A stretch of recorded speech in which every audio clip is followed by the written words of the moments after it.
तो भारतीय बाजार बढ़िया रफ्तार के साथ कामकाज कर रहे हैं। नए रिकॉर्ड स्तरों का सिलसिला जो है वो बना हुआ है। निफ्टी करीब करीब 170 अंक ऊपर, सेंसेक्स करीब 542 अंक ऊपर, निफ्टी बैंक 150 अंक ऊपर। नए रिकॉर्ड स्तरों पर निफ्टी बैंक अब पहुंच गया है।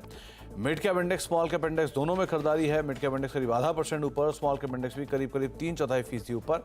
122 अंकों की बढ़त यहां पर भी देखने को मिल रही है। एडवांस डिक्लाइन पूरी तरह से एडवांसेस के फेवर में। करीब 1300 शेयर ऐसे हैं जो कि तेजी में, ऑलमोस्ट 1300 शेयर जो कि तेजी में कामकाज कर रहे हैं। 1035 शेयरों में बिकवाली है। इंटेंसिटी ऑफ गेन्स स्टेबल है पिछले 2 घंटे 2.5 घंटे से। इनफैक्ट 11 बजे से मार्केट में जो गेनर्स हैं वो यही जगह पर हैं। 1200-1250 के आसपास गेनर और 1035 के आसपास बिकवाली है। थोड़ा बहुत ऊपर नीचे हो रहा है, लेकिन अदरवाइज तेजी इसी तरह की बरकरार है। अरुण मंत्री हमारे साथ मौजूद हैं, इनसे हम बातचीत करेंगे मार्केट्स को लेकर। अरुण जी नमस्कार, स्वागत है कार्यक्रम में। पहले तो मार्केट्स पे आपका एक टेक, क्योंकि बाजार वैसे तो रफ्तार में है, नए रिकॉर्ड पे रिकॉर्ड बन रहे हैं, ब्रॉडर मार्केट्स खरीदारी में है। आप कैसे रीड कर रहे हो मार्केट्स को? Good afternoon Sumit ji. देखिए, डेफिनेटली मार्केट एक नए ब्रेकआउट लेवल्स के ऊपर ट्रेड कर रहा है। 22,600 ये एक स्ट्रॉन्ग सपोर्ट जोन की तरफ काम करेगा और 22,800 22,850 ये दो नेक्स्ट टारगेट मुझे लग रहा है कल या परसों के सेशन में आपको आते हुए नजर आएंगे। तो 22,850 के लिए निफ्टी को बाई करके भी चल सकते हैं, करंट लेवल पे भी बाई करके चलें। मुझे लग रहा है यहाँ से भी 100-150 पॉइंट की तेजी आपको निफ्टी में देखने को मिल सकती है। स्टॉप लॉस क्लियरली डिफाइंड है। जिन्होंने भी पोजीशंस आज बनाई है, जिन्होंने कल की पोजीशंस कैरी की है, 22,600 का आपका स्टॉप लॉस रहेगा, जो कि रिसेंटली इंट्राडे ब्रेकआउट जोन है। तो 22,600 के स्टॉप लॉस से आप बाई करें। 22,850 22,900 ये दो टारगेट्स ऊपर में मुझे लग रहा है इजीली आपको नेक्स्ट 1 से 2 दिन में देखने को मिल सकता है। तो आपको राय दी गई है निफ्टी को लेकर, करीब करीब 22,850 के टारगेट्स के लिए आप लॉन्ग जाएंगे, 22,600 का स्टॉप लॉस मेंटेन करेंगे। और उनका निफ्टी बैंक वहाँ क्या करें, नया रिकॉर्ड बना आज तो, और रफ्तार वहीं से ही आ रही है बहुत हद तक। आईटी भी सपोर्ट कर रहा है, लेकिन निफ्टी बैंक भी DI के आसपास है। इसको आप कैसे रीड कर रहे हो? सुमित जी, आपने सही कहा, बैंक निफ्टी ही लीडर बन के निकला है। लास्ट 3 दिन की बात करें तो बैंक निफ्टी में पहला ब्रेकआउट देखने को मिला। अब ये इंडेक्स भी मुझे लग रहा है 49,500 49,800 की तरफ जाने के लिए तैयार है। फिर निफ्टी की कल एक्सपायरी होनी है, इसलिए थोड़ा बहुत रेंज बाउंड आपको आज बैंक निफ्टी नजर आ रहा है। पर पोजिशनली मुझे लग रहा है 49,500 तक ये इंडेक्स भी जा सकता है। स्टॉप लॉस क्लियरली डिफाइंड है 48,300 48,300 का आपका स्टॉप लॉस मेंटेन करना है। तो रिस्क रिवॉर्ड करंट लेवल से भी फेवरेबल है। 49,500 तक मुझे लग रहा है बैंक निफ्टी भी जा सकता है। 49,500 तक बैंक निफ्टी जा सकता है। 48,700 के आसपास अभी निफ्टी बैंक कामकाज कर रहा है। इंडिविजुअली अरुण सर, कहां पर आप लॉन्ग हो? कोई स्टॉक जो आपको पसंद हो? तो मुझे हीरो मोटो कॉप में मुझे लग रहा है आज अच्छे शॉर्ट कवरिंग नजर आ रही है। शुरू के ही सेशन से थोड़ा बहुत आपको गेंस नजर आ रहे हैं, तो हीरो मोटो में बाई करने की सलाह रहेगी। 4550 का स्टॉप लॉस लाके बाई करें। 4780 4800 ये तो दो टारगेट मुझे हीरो मोटो में नजर आ रहे हैं। दूसरा स्टॉक अगेन एक FMCG स्टॉक रहेगा, वो टाटा कंज्यूमर। टाटा कंज्यूमर भी मुझे लग रहा है करंट लेवल से फ्लैग ब्रेकआउट देने के लिए तैयार है। ऑलमोस्ट अपने डे हाई के आसपास चल रहा है, तो 1132 के आसपास बाई करें। 1110 का स्टॉप लॉस लगाए और 1180 1200 ये मुझे लग रहा है पोजिशनली स्टॉक में टारगेट देखने को मिल सकता है। तो टाटा कंज्यूमर 1180 के टारगेट्स के लिए आप इसको लॉन्ग साइड पे देख सकते हैं। और हीरो मोटो को आप दोनों ही आज बजिंग है। वैसे तो हीरो मोटो को आप तो डे हाई के आसपास आ गया, वैसे भी आज पूरा ऑटो तेजी में। तो आप मारुति को देखिए, आइशर को देखिए, बजाज में भी लोअर लेवल से पुल बैक है, और साथ ही साथ एक्साइड हुआ, स्कॉट्स हुआ, सब में खरीदारी है। तो हीरो मोटो को आप 4,597 डे हाई के आसपास ये भी कामकाज करता हुआ दिखाई पड़ रहा है। अब बातचीत कर लेते हैं उन मिड कैप शेयरों की जहां पे सबसे ज़्यादा हलचल देखने को मिल रही है। तो पहले मिड कैप इंडेक्स जो कि करीब करीब 0.5% ऊपर सो फार कामकाज करता हुआ दिखाई पड़ रहा है। फ्लैट टू पॉजिटिव साइड पर अभी ट्रेड करता हुआ दिख रहा है। मिड कैप के टॉप गेनर्स में आपको गोदरेज प्रॉपर्टी दिखाई पड़ेगा। वो गुड़गांव की एक प्रॉपर्टी का जो इनका एक स्ट्रॉन्ग डिमांड है उसका रिएक्शन है। मैक्रोटेक डेवलपर 4% ऊपर है। अरविंद स्मार्ट्स में 3.5% ऊपर है। न्यूज़ फ्लोज के बीच में इंडिया बुल्स रियल एस्टेट 2.5% के आसपास तेजी यहाँ पर देखने को मिल रही है। इसके अलावा कुछ और सेक्टर्स में फार्मा में आज खरीदारी है। शैलवी 7% ऊपर, सन फार्म एडवांस सर्किट पर 5% ऊपर, नारायण हेल्थ करीब करीब 4% ऊपर, एस्टेक लाइफ साइंसेज 4% के आसपास तेजी यहाँ पर है। एनर्जी शेयरों में तेजी है तो आइनॉक्स विंड 5% ऊपर, CESC करीब 3.5% ऊपर, टोरेंट पावर 3% ऊपर और HBL पावर 3% का उछाल यहाँ पर भी देखने को मिल रहा है। गैस शेयरों में IGL, महानगर गैस, गुजरात गैस एक दिन का ब्रीदर फ्राइडे को, और उसके बाद वापस रफ्तार आ गई। गेल और पार्टिसिपेट कर रहा है, 4% की तेजी यहाँ पर भी देखने को मिलेगी, अच्छी तेजी यहाँ पे बनी हुई है। इसके अलावा Q4 अपडेट का इम्पैक्ट आपको दिखाई पड़ेगा इन्फो एज में 10% ऊपर, वोल्टास में 8.5% ऊपर, नायका में 7% ऊपर, गोदरेज कंज्यूमर में 3% की तेजी यहाँ पर भी आते हुए दिखाई पड़ रही है। मिड कैप के चढ़ने शेयरों में एक्साइड 16% ऊपर है करार के बाद, सुंदरम फाइनेंस 6% ऊपर, IIFL फाइनेंस 5% ऊपर और सेंचुरी टेक्सटाइल 6% की तेजी यहाँ पर भी आते हुए दिखाई पड़ रही है। कुछ ओवरऑल जो प्रेशर है वो आज जो है मार्केट में वो ब्रॉडर मार्केट में बहुत ज़्यादा देखने को मिल भी नहीं रहा है। अरुण सर, 2-3 नाम इसमें से आइडेंटिफाई किए। पहला तो एक्साइड, एक ज़बरदस्त तेजी है, करार के बीच में 15% ऊपर है, इसको आप कैसे रीड कर रहे हो? तो मुझे काफी शानदार ब्रेकआउट देखने को मिल रहा है। डेफिनेटली न्यूज के हिसाब से एक बड़ा ब्रेकआउट आज भी नजर आ रहा है और 350 का इसका रेजिस्टेंस है, उसी के ऊपर स्टॉक कंफर्टेबली ट्रेड कर रहा है, तो शॉर्ट्स डेफिनेटली इसमें स्क्वीज होंगे। हो सकता है कल भी आपको एक अच्छी तेजी देखने को मिल सकती है। जहां तक एक्सटेंशन की बात है, 391 92 इसी के आसपास के टारगेट्स निकल के आ रहे हैं, तो स्टॉक काफी मजबूत है। 390 395 ये 2 टारगेट्स मुझे लग रहा है इस वीक में स्टॉक में देखने को मिल सकता है। दूसरी तरफ गोदरेज प्रॉपर्टीज़, गुड़गांव की प्रॉपर्टी का इनका एक बहुत स्ट्रॉन्ग नंबर आता हुआ दिखाई पड़ा है और करीब करीब 3,000 करोड़ रुपए के जो प्रोजेक्ट हैं गोदरेज जेनिथ में वो इन्होंने बेचे हैं और सिर्फ 3 दिनों के अंदर ही ये 3,000 करोड़ के प्रोजेक्ट बेचे हैं, तो इसका भी एक इम्पैक्ट है। तो गोदरेज प्रॉपर्टीज़ ये कैसे देख रहे हो आप? अगेन ये स्टॉक भी ब्रेकआउट वाला कैंडिडेट है। ओवरऑल मुझे लग रहा है 2600 के ऊपर इसका बड़ा ब्रेकआउट देखने को मिला है। नो डाउट 6% आज ऊपर है। थोड़ा डिप मिलता है 2600 2620 के पास, तो बाई करने की सलाह रहेगी। करंट लेवल पे थोड़ा वेट करें क्योंकि स्टॉक 6% ऊपर है, एक हाई बीटा स्टॉक है, इसलिए 2600 के आसपास मिलता है तो वहां पे एक अच्छा एंट्री लेवल्स रहेंगे। 2550 का स्टॉप लॉस लगाए। पोजिशनली 2800 तक मुझे लग रहा है स्टॉक जाता हुआ नजर आ सकता है, तो थोड़ा डिप मिलता है 40 से 50 रुपए, तो वहां पे बाई करके चल सकते हैं। 2 नाम, एक है IT से TCS और एक है ITC। ITC भी डे हाई के आसपास है और IT से TCS भी ऑलमोस्ट डे हाई के आसपास है। इस वीक के एंड पे कई नंबर्स भी हैं, कैसे रीड कर रहे हो आप? तो मुझे टीसीएस का स्ट्रक्चर काफी मजबूत है। मुझे लग रहा है ये स्टॉक काफी अच्छा आउट परफॉर्मेंस दिखा सकता है। अगेन रिजल्ट्स पे बैट करना मुश्किल है, पर टेक्निकली मुझे लग रहा है 4150 तक ये स्टॉक जाता हुआ नजर आ सकता है।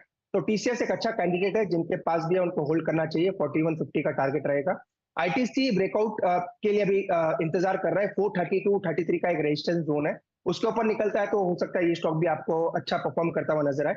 इसलिए अगर किसी को ट्रेडिंग बैट लेना है आईटीसी में तो 433 के ऊपर ही लेना चाहिए। 425 का नीचे में स्टॉप लॉस लगा के चल। ओके, तो 425 का स्टॉप लगे, 433 को आप वेट करिए। अगर वो निकलता तो उसके बाद आप यहाँ पर लॉन्ग जाते हुए दिखाई पड़ेंगे। 2 मेजर सपोर्टिव जो हैं बैंक्स में, उसमें एक ICICI बैंक और एक एक्सिस बैंक, ये दोनों भी जोरदार तेजी में काम काज कर रहे हैं और इन्हीं के दम पे निफ्टी बैंक अभी अभी नए हाइस के आसपास पहुंचा है। इन दोनों में से कोई नाम? देखिए सुमित जी, अगर दोनों में कंपेयर करते हैं तो आईसीआईसीआई बैंक मेरा प्रीफर्ड पिक रहेगा। एक आप कह सकते हैं वोलेटिलिटी बर्स्ट के लिए स्टॉक तैयार है। डेफिनेटली 1100 के आसपास एक छोटा रेजिस्टेंस है, पर मुझे लग रहा है इजीली स्टॉक निकलता हुआ नजर आएगा। तो आईसीआईसीआई बैंक करंट लेवल पे बाय करके चल सकते हैं। 1070 का स्टॉप लॉस लगाएं और 1150 का टारगेट रखें। तो ये स्टॉक मुझे लग रहा है कल या परसों के सेशन में इजीली एक बड़ा ब्रेकआउट दिखा सकता है। तो 1070 के स्टॉप लॉस के साथ आईसीआईसीआई बैंक को बाय करके चल सकते हैं। आपने हीरो मोटोकॉर्प का नाम लिया, एक बार आयशर मोटर और देख लीजिए। करीब करीब 5-6% की तेजी है और एक अच्छे उछाल में है ये स्टॉक भी। इसको आप कैसे रीड कर रहे हो? अगेन सुमित जी, काफी शानदार शॉर्ट कवरिंग आज देखने को मिल रही है। 4000 4100 सभी कॉल राइटर्स आज बुरी तरह फंस चुके हैं और इवन अगर आप इसका कॉल ऑप्शंस देखें तो काफी अच्छी वोलेटिलिटी उनमें देखने को मिल रही है। तो एक अच्छा स्टॉक है, अच्छे ब्रेकआउट के साथ ट्रेड कर रहा है। तो 4250 4300 या 4300 के आसपास इसका पहला रेजिस्टेंस है। अगर 4300 आप निकालता है तो मुझे लग रहा है 4500 तक इजीली स्टॉक जा सकता है। तो 4300 अगर निकालता है तो 4500 के जो जोन्स हैं वो यहाँ पर आते हुए दिखाई पड़ सकते हैं, तो उसके ऊपर भी आपको नज़र बना कर रखनी होगी। तो आगे भी आप आयशर मोटर को देख सकते हैं। राजा हीरो मोटोकॉर्प और आयशर मोटर दोनों ही डे हाई के आसपास सो फार कामकाज करते हुए दिखाई पड़ रहे हैं। एक अच्छे अपमूव वहाँ पर भी देखने को मिला। एक बार ये आप जो माफ़ कीजिएगा, एक अच्छे अपमूव में वोल्टास भी कामकाज कर रहा है, 9% की तेज़ी है। इसको आप कैसे रीड कर रहे हो? तो मुझे काफी तेजी ऑलरेडी हो चुकी है। ऑलमोस्ट आप कह सकते हैं 1050 से तेजी शुरू हुई है, 1350 के आसपास चल रहा है। तो करंट लेवल पे बाई करने की सलाह डेफिनेटली नहीं है, क्योंकि अगर इसका स्टॉप लॉस बैठता है वो 1250 के आसपास बैठता है, इसलिए थोड़ा वेट करें। मुझे लग रहा है जो गैप आज बना है हो सकता है फिल होता हुआ नजर आए। 1280 तक वापस स्टॉक एक बार नीचे में आ सकता है। तो 1280 1260 के बीच में मिलता है तो अच्छे एंट्री लेवल्स लेंगे, वहां पे री एंटर स्टॉक में कर सकते हैं। जिनके पास भी है मुझे लग रहा है एक बार का प्रॉफिट बुक करके थोड़ा डिप में बाय करने का इंतजार करना चाहिए। ओके, तो वोल्टास पे तो हम आगे बातचीत करेंगे, लेकिन बंधन बैंक में आज जोरदार गिरावट है। करीब 6% से ज़्यादा शेयर टूट गया है। दरअसल बैंक के एमडी और सीईओ चंद्रशेखर घोष के अचानक इस्तीफे से बाजार सरप्राइज है। इस्तीफे के बाद हमारे सहयोगी चैनल CNBC TV18 से उन्होंने बातचीत की, वो तो आपको सुनवाएंगे, लेकिन उससे पहले आज मल्टीपल ट्रिगर्स स्टॉक्स रिलेटेड है। जेफरीज की एक रिपोर्ट भी आई है। तो यतिन, क्या डिटेल है बंधन बैंक से रिलेटेड? तो बंधन बैंक की बात करें तो चंद्रशेखर घोष जो कंपनी के फाउंडर सीईओ रहे हैं, उनका 9 जुलाई को जो कार्यकाल खत्म होगा उसके बाद रिन्यू नहीं होगा। तो शायद ये रिटायरमेंट की न्यूज़ के बाद शेयर में आप एक नेगेटिव रिएक्शन देख रहे हैं। इनफैक्ट जेफरीज ने यहाँ अपना टारगेट 290 से काट कर 170 कर दिया है। ऑब्वियसली लॉजिक ये है कि जो चंद्रशेखर घोष के इस्तीफे की खबर है वो चौंकाने वाली है। बैंक ने हाल ही में 3 साल का एक्सटेंशन जो है घोष साहब का मंजूर किया था, लेकिन आरबीआई से अप्रूवल नहीं आने के बाद ये पर्टिकुलर चीज़ हो रही है। ऑब्वियसली CNBC TV18 से उन्होंने एक्सक्लूसिव बातचीत की। देख लेते हैं ये बाइट जहां उन्होंने अपने इस्तीफे के बारे में खुलकर बात की।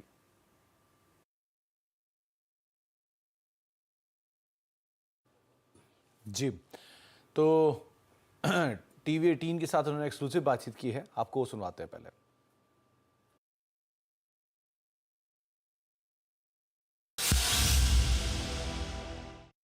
After the born a baby as a daughter, and every father has given that they're married, and it is a painful, no doubt on that. 24 years which I have been developed on that, and I feel that this is the right time which I like to give to the senior new management team, hand over it, and I like to take the charge on that, the strategic in the holdco level. When the board has gone to RBI to my proposal in November, my point is there that in October, we are transform our core banking system. So I have need to 3 to 6 months time to stabilize the core banking system, then I'll be like to discuss. But if at that time I have been discussed that my core banking system may be not smoothly transform on that. So that is my apprehension, so that I have not informed in that time.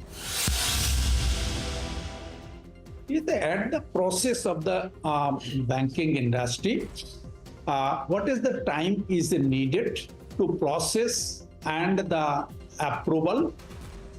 Within this, the 3 months, if it is not happened, interim period, one of the successor from the internal will be like to take temporarily, subject to RBI approval.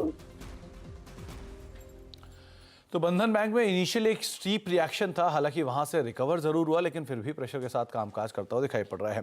Arun sir, बंधन bank कैसे दिख रहे हैं chart आपको? देखिए Sumit ji, again एक under performer रहा है, ऑलमोस्ट सभी मूविंग एवरेज के नीचे ट्रेड कर रहा है। तो अभी तो बाई करने की सलाह नहीं है, क्योंकि आज भी गैप डाउन खुला है, 6% नीचे, कोई रिकवरी के संकेत देखने को नहीं मिल रहे हैं। तो बेटर है जिनके पास भी है उनको स्टॉप लॉस मेंटेन करना चाहिए 180, जो कि आप ट्रेडिंग की बात कर रहा हूँ, 180 का स्टॉप लॉस रहेगा ट्रेडिंग के लिए, अगर किसी ने भी लिया है। ऊपर में मुझे लग रहा है एक बाउंस 192 194 तक आ सकता है, तो वहां पे आता है तो एक बार निकल जाने की राय रहेगी। लॉन्ग टर्म में फिलहाल खरीदारी की राय स्टॉक में नहीं है। 192 194 तक ये जा सकता है अगर पुल बैक मिल रहा है तो। इस पीछे खबर आप चलते हुए देख रहे हैं कि देश जो सरकार की तरफ से एक 100 दिन का जो एजेंडा है वो सामने आया है। एक्सक्लूसिव खबर के मुताबिक सरकार का शुरुआती 100 दिनों का जो विनिवेश पर खास फोकस हो सकता है। और ज़्यादा डिटेल ले लेते हैं, लक्ष्मण राय हमारे साथ मौजूद भी हैं। लक्ष्मण जी, इसमें कई सारी जो सरकारी कंपनियां हैं उनके नाम मैं यहाँ पे देख रहा हूँ, जिसमें शिपिंग कॉर्पोरेशन ऑफ इंडिया का एक है, NTPC के आम का IPO आ सकता है, IDBI बैंक की जो बिड्स हैं उसको लेकर कुछ डिटेल है, BEML की जो डिटेल है उसमें थोड़ा सा डिले हो सकता है। क्या तमाम डिटेल है आपके पास? देखिए, दरअसल नई सरकार के लिए अगले 100 दिन का एजेंडा हर मंत्रालय तैयार कर रही है और मुझे जो सूत्रों से जानकारी मिली है उसके मुताबिक विनिवेश को लेकर के जो अब तक रफ्तार बिल्कुल धीमी पड़ी या फिर रुक सी गई है, वो विनिवेश की रफ्तार आप नई सरकार के बनते ही काफी तेजी से देख सकते हैं। जो 100 दिन का एजेंडा तैयार किया जा रहा है उसमें सबसे टॉप पर है एनटीपीसी ग्रीन एनर्जी का आईपीओ। जी हाँ, एनटीपीसी की जो सब्सिडरी है ग्रीन एनर्जी, उसके आईपीओ को सबसे पहले लाया जाएगा। ये सबसे पहला टारगेट रखा जा रहा है। यहाँ पे इसके लिए बैंकर्स की नियुक्ति और की प्रक्रिया काफी अंतिम चरण में है। तो एक तो एनटीपीसी ग्रीन एनर्जी का आईपीओ आप देखेंगे नई सरकार बनते ही जल्द से जल्द मार्केट में आएगा। दूसरा है शिपिंग कॉर्पोरेशन ऑफ इंडिया, जो काफी लंबे समय से चर्चा में थी और सरकार इसमें अपना पूरा स्टेक 63.75% बेचना चाहती है। तो इसको लेकर इसका फाइनेंशियल बिड भी बहुत जल्द आ सकता है नई सरकार बनते ही। अभी SCIL के शिपिंग कॉर्पोरेशन ऑफ इंडिया के जो लैंड एसेट कंपनी थी उसको डिमर्ज करके लिस्ट कर दिया गया है। अब इसमें बहुत ज्यादा बाधाएं नहीं रही हैं, तो फाइनेंशियल बिड लाने की तैयारी पूरी है। नई सरकार के गठन का इंतजार है एक तरीके से, ये हम कह सकते हैं। दूसरी जो कंपनी विनिवेश के मोर्चे पर वो है IDBI बैंक, जो रुकी हुई है। तो IDBI बैंक में भी अभी LIC का 49.24% है, जबकि सरकार का 45.48% है। तो इसमें हिस्सेदारी बेचने को लेकर के IDBI बैंक को लेकर के भी फाइनेंशियल बिड आप बहुत जल्द देख सकते हैं नई सरकार में। यहाँ पे एक प्रक्रिया जो फंसी हुई थी वो था कि जिन लोगों ने एक्सप्रेशन ऑफ इंटरेस्ट में अपनी दिलचस्पी दिखाई थी उन नामों को अंतिम मंजूरी के लिए रिजर्व बैंक के पास भेजा गया था। वो सलाह मशविरा का दौर अभी चल रहा है, हालांकि अंतिम चरण में है। तो सूत्र बता रहे हैं कि नई सरकार में IDBI बैंक भी प्राथमिकता पर रहेगा। एक निराशा वाली खबर आ रही है BEML के विनिवेश को लेकर के। हालांकि BEML के लैंड एसेट कंपनी का भी डीमर्जर हो चुका है, लेकिन BEML में थोड़ी सी देरी हो सकती है, इस बात के संकेत मिल रहे हैं, क्योंकि वहां पे लैंड पार्सल जो है वो ट्रांसफर करने की प्रक्रिया बहुत सुस्त पड़ी हुई है, इसलिए इसमें थोड़ा सा आपको वक्त लग सकता है। तो ये था विनिवेश का रोड मैप एक तरीके से है नई सरकार बनने के साथ ही। तो कुछ उम्मीदें जो अगले 100 दिनों के अंदर होने की है, जो लक्ष्मण जी आपको बता रहे हैं कि थोड़ा सा लैंड ट्रांसफ़र में डिले है, इसलिए BEML के केस में डिले हो सकता है। लेकिन अदरवाइज़ जो सबसे पहला नाम है वो एनटीपीसी ग्रीन एनर्जी का एक IPO आने की बातचीत है। शिपिंग कॉर्पोरेशन ऑफ इंडिया की बिड्स के ऊपर भी यहाँ पर बातचीत होते हुए दिखाई पड़ सकती है। बहुत बहुत शुक्रिया लक्ष्मण जी हमारे साथ मौजूद रहने के लिए और इन सभी खबरों पर हमसे बातचीत करने के लिए, डिटेल हम तक पहुँचाने के लिए। एनटीपीसी को लेकर अरुण कुछ कहना चाहेंगे आप? तो इस मुझे एनटीपीसी काफी स्ट्रॉन्ग कैंडिडेट है। अगेन 350 के ऊपर कंटिन्यूअसली 3 दिन से ट्रेड कर रहा है और काफी कॉल राइटर्स इसमें फंस भी चुके हैं। तो ये स्टॉक मुझे लग रहा है इजीली आपको 368 370 तक के टारगेट्स दिखा सकता है। एक स्टॉक अगेन जो कि अभी रिसेंटली चर्चा हो रही थी, IDBI बैंक का स्ट्रक्चर भी मुझे लग रहा है काफी स्ट्रॉन्ग है। तो ये स्टॉक भी मुझे लग रहा है धीरे धीरे आपको 3 डिजिट में जाता हुआ नजर आ सकता है। तो 89 के आसपास है।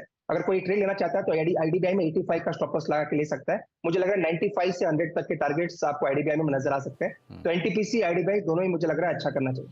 इनफैक्ट IDBI में रिएक्शन भी है, एक स्पाइक आया, डे हाई के आसपास कामकाज कर रहा है।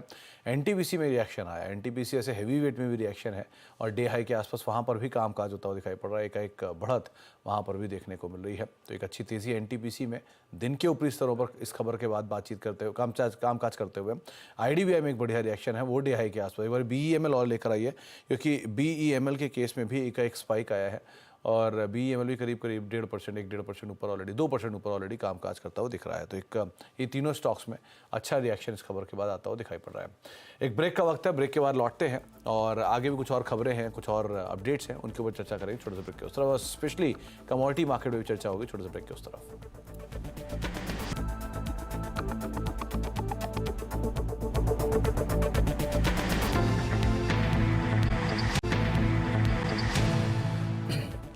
आप देख रहे हैं मिड कैप मंत्रा और करीब 200 अंकों की बढ़त देखने को मिल रही है। निफ्टी बैंक में जो तेज़ी है वो और बढ़ी है, क्योंकि HDFC बैंक की तरफ से पार्टिसिपेशन आना शुरू हो गया है और HDFC बैंक जो लाल निशान था वो भी अब हरे निशान में आ गया है। तो ये एक और अच्छा मूव जो लोअर लेवल से मार्केट्स को सपोर्टिव होता हुआ कामकाज कर रहा है। लेकिन एक बढ़िया तेज़ी है सोने चांदी के दामों में, नई ऊंचाई पर पहुंच गए हैं। MCX पर सोना 71,000 की है तो चांदी 82,000 के पार हो गया है। इंटरनेशनल मार्केट्स में भी कीमतें रिकॉर्ड हाई पर है। कीमतों में तेज़ी के कारण क्या है और कहाँ तक जा सकता है, ये इंपॉर्टेंट है, कहाँ तक जा सकता है। इस पर बातचीत करने के लिए हमारे साथ मनीषा मैम मौजूद भी हैं। तो मनीषा मैम, काम तो बढ़ा ही हुआ है आजकल आपका, रेगुलर नया हाई और सबका एक ही सवाल कि ये कहीं थमेगा जो खरीदारी की जाए या ये कहाँ तक जाएगा? जी सुमित, एक्चुअली अगर मार्च की बात करें ना तो बच्चों के एग्जाम चल रहे होते हैं, ईयर एंडिंग भी होती है और हमने यहाँ पर काफ़ी हद तक ईयर क्लोजिंग भी देखी, तो उसकी वजह से बहुत बाइंग यहाँ पर आई नहीं। इन एनी केस शादियाँ नहीं थी, फेस्टिवल्स नहीं था मार्च में, तो मार्च के महीने की अगर आप वॉल्यूम्स देखें तो बहुत ज़्यादा कमज़ोर हैं और भावों में लगातार एक तरफा तेज़ी है। ऑफकोर्स जियोपॉलिटिकल टेंशंस हैं, हमने यहाँ पर आगे इंटरेस्ट रेट कटेगा ये भी सुनता हुआ देखा, ग्लोबल सेंट्रल बैंक्स की तरफ से अच्छी खासी खरीदारी देखने को मिली, ईटीएफ्स में भी बाइंग आई। तो ज़्यादातर जो सोना है वो पेपर गोल्ड खरीदा गया, ना कि फिजिकल गोल्ड। रिटेल में मार्च का महीना अगर इंडियन मार्केट्स के लिहाज से देखें तो काफ़ी हद तक वॉश आउट था। लेकिन जैसे आपने कहा कि अब आगे से, अब यहाँ से क्या देखना है, वेल यहाँ से जो रैली है वो थोड़ी सी ओवरडन और हीटेड है। हमने ऑलरेडी अगर पिछले 1.5 महीने की बात की जाए तो $300-350 पर आउंस की गेंस आते हुए देखे हैं। भारतीय बाजारों में हमने 7,000 रुपए की तेजी सोने में अब तक आते हुए देख ली है। तो ऑफ कोर्स एक बहुत लंबी स्ट्रिंग यहाँ पर है, लॉन्ग्स भी यहाँ पर हैं, शॉर्ट स्क्वीज भी बनते हुए देखे हैं। बाजार को अब लगता है कि यहाँ से 550 या $100 की तेजी आपको देखने को मिलेगी सोने के प्राइसेस में, और उसके बाद $150-200 का करेक्शन भी देखने को मिल सकता है, लेकिन वो सिर्फ करेक्शन होगा और उन स्तरों पर खरीदारी करने की ही राय यहाँ पर है। जहाँ तक चांदी की बात है, वेल सोने का जो रनअप था उसका चांदी को सपोर्ट मिला है। चांदी इन एनी केस एक इंडस्ट्रियल मेटल भी है, 1/3 चांदी इंडस्ट्रियल तरीके से भी इस्तेमाल होती है, तो चांदी में लोगों को ज़्यादा विश्वास है क्योंकि चांदी में अभी भी रूम ऊपर में बाकी है। सोना लोगों को लगता है कि अब काफ़ी हद तक इसमें तेज़ी आ चुकी है, अगले 1-1.5 महीने में आप देखेंगे कुछ मुनाफा वसूली भी आएगी, लेकिन अगर आपको खरीदना है, इन्वेस्ट करना है इन स्तरों पर भी, तो आई थिंक चांदी एक बेहतर बेट है। तो सोने चांदी में अगर आप कुछ चुनना चाह रहे हैं अभी के लिए, नियर टर्म में एटलीस्ट, तो आपके लिए चांदी ज़्यादा बेहतर है। लेकिन अगर आप सोने की खरीदारी के लिए इंतज़ार कर रहे हैं तो अनुमान है कि शायद थोड़ी सी तेज़ी के बाद वापस रफ्तार में नीचे या हल्की पड़े, उसका इस्तेमाल आप करिएगा दोबारा अपनी नई पोजीशंस को ऐड करने के लिए। बहुत बहुत शुक्रिया मनीषा मैम हमारे साथ ये डिटेल देने के लिए। तमाम एक पोल जो हम लोगों ने किया है कि चांदी कहाँ तक जा सकती है दिवाली पर और सोना कहाँ तक जा सकता है दिवाली तक, ये आंकड़े आप स्क्रीन पर देख ही रहे हैं, इनकी फ़ोटो खींच लीजिए, ये भाव के हिसाब से आप लोग अपनी कॉल्स ले सकते हैं। जाने से पहले खिलाड़ियों के अपडेट भी ले लेते हैं किस तरह का सिचुएशन है। इस हफ्ते 3 हफ्ते के विजेताओं का मुकाबला हो रहा है, जिसमें LKP सिक्योरिटीज़ के रूपक हैं, एंजल वन के समित हैं और शेर खान के जतिन गेडिया भी हैं। रिटर्न वाइज सो फार समित लीड कर रहे हैं, करीब 3/4% का रिटर्न पॉजिटिव साइड पे उनका है। रूपक करीब फ्लैट टू पॉजिटिव साइड पर है और जतिन 1/4% के आसपास की बढ़त के साथ सो फार लीड करते हुए दिखाई पड़ रहे हैं। तो ये तीनों खिलाड़ियों के रिटर्न पहले दिन के लिहाज से पॉजिटिव साइड पे आपको देखने का। एक ब्रेक का वक्त हो गया, लेकिन ब्रेक पे जाने से पहले आपको बता दें न्यूयॉर्क कंपनी में आज हमारे साथ बातचीत करने के लिए कुछ और खास मेहमान मौजूद रहने वाले हैं, उनसे हम चर्चा करेंगे मार्केट्स को लेकर भी और साथ ही साथ कुछ कॉर्पोरेट डेवलपमेंट को लेकर भी। लेकिन जाने से पहले प्रेस्टीज एस्टेट के नंबर्स आए हैं, Q4 के अपडेट्स आए हैं और रियल एस्टेट में तमाम कंपनियों के अपडेट अच्छे आ रहे हैं, चाहे आप सिग्नेचर ग्लोबल देख लें या इवन जो गोदरेज ने अपनी कमेंट्री दी है वो पॉजिटिव है। इन सब का रिएक्शन आपको दिख रहा है। ये भी आज तेज़ी में प्रेस्टीज एस्टेट इस अपडेट के बाद 2% ऊपर, एक स्पाइक और डे हाई के आसपास ये भी ट्रेड करता हुआ दिखाई पड़ रहा है। बढ़िया नंबर, रिकॉर्ड नंबर्स यहाँ पर भी आते हुए दिखाई पड़ रहे हैं। ब्रेक का वक्त है और ब्रेक के उस पार न्यूयॉर्क कंपनी। नमस्कार।